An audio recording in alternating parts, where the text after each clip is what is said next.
السلام عليكم ورحمة الله وبركاته. كل سنة وانتم طيبين، وكل سنة وانتم إلى الله أقرب. إن شاء الله أحلى شهر رجب هيعدي علينا، واللهم بلغنا شعبان ورمضان. العروض لسه شغالة بفضل الله علينا، والألوان كلها في السوفت موجودة. كل الألوان جت، الناس اللي كانت بتدور على ألوان معينة كل الألوان جت. تعالي بقى الحقي. تمام، وبسم الله ما شاء الله تبارك الله، مودرن كلاسيك اي حاجة هتلاقيها.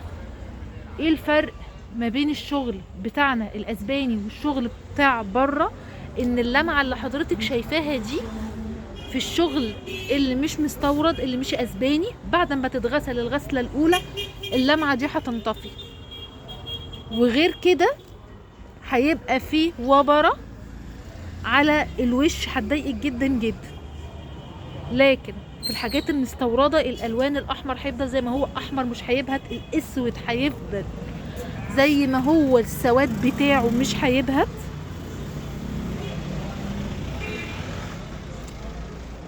هتعرفي قيمة الحاجة اللي بتاخديها بعد غسلها مش قبل غسلها. يعني سيبك من انبهارك الشديد بالحاجة دلوقتي، لا، هتنبهري اكتر بعد غسيل الحاجة.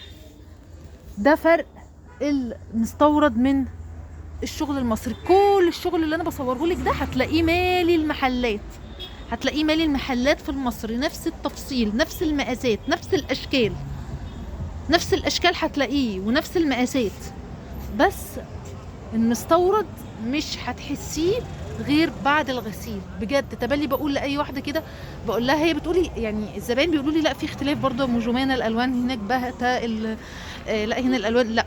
انا شفت شغل عند ناس الالوان مش باهته مصري والالوان تمام، وشفت شغل تقيل بس هو مش بالتقل ولا بالوزن.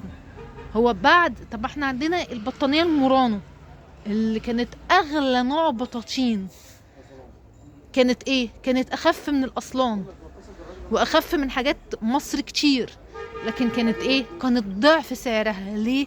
عشان اسباني، مهما تغسلي فيها مش بتخف، مش بالتقل، بتدفي، فيها مادة بافلين بتدفي. فما تتخدعيش بالشغل. شوفي في الاستخدام بقى، الحاجة بقى في الاستخدام.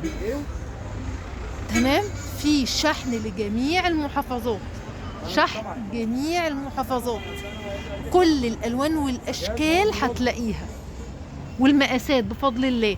ولو في مقاسات معينه برضو هفصلها لك وهعملها لك ان شاء الله باذن الله. وكل سنه وانتم طيبين. استعدوا لرمضان، اوعي يروح منكم شهر رجب. لازم تمسكي فيه المصحف، اختمي ان شاء الله ختمه واحده، اعملي ختمه مثلا في رجب وختمتين في شعبان، عشان تيجي عليكي رمضان تلاقي نفسك بتعملي 3 ختمات.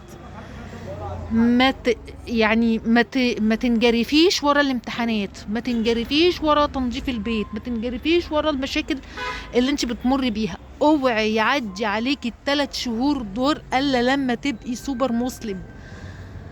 اوعي اوعي.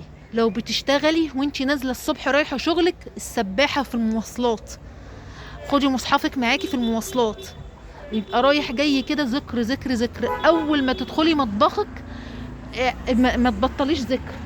الزقي، قلت لكم رزقوا على الحيطان وعلى البوتاجاز ورقه للذكر. على البوتاجاز الصلاه على النبي، عند الحوض الحوقله، عند المكان اللي بتطبقي فيه الغسيل اعملي لا اله الا انت سبحانك ان كنت من الظالمين. اعملي في ايد المكنسه ورقه فيها ذكر، منين لما تيجي تمسكي المكنسه لغايه اما تسيبيها يبقى في ذكر بتقوليه. اوعي تضيعي منك رجب وتقولي اصلي مشغوله، اصل عندي ولاد، اصل عندي طفل معاق، اصلك حماتي قاعده معايا، اصل الذكر مش عايز وقت، مش عايز وضوء، مش عايز اقعد في اتجاه قبله. الذكر مش عايز وقت، مش عايز وضوء، مش عايز ماديات، مش عايز جلوس في اتجاه قبله. يعني وانت بتطبقي غسيل، وانت بتطبخي، وانت بتغسلي مواعين، وانت بتعملي اي حاجه اذكري الله. الصلاة على النبي بالطريقة الإبراهيمية. لو عندك مشكلة إيه بالذي، أتحداكي أتحداكي أتحداكي لو صليتي على النبي بالطريقة الإبراهيمية. يعني إيه الطريقة الإبراهيمية؟ اللي هو النص التشهد الأخير، اللهم صل على محمد وعلى آل محمد كما صليت على إبراهيم وعلى آل إبراهيم إنك حميد مجيد، وبارك على محمد وعلى آل محمد كما باركت على إبراهيم وعلى آل إبراهيم إنك حميد مجيد.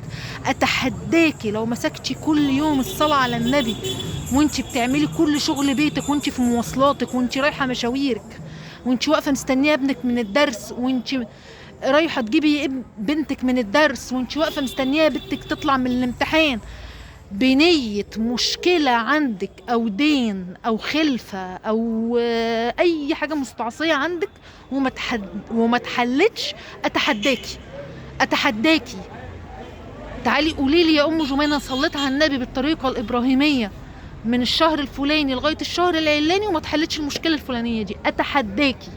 اللهم صل وسلم وبارك على سيدنا محمد صلى الله عليه وسلم، عليه أفضل الصلاة والسلام.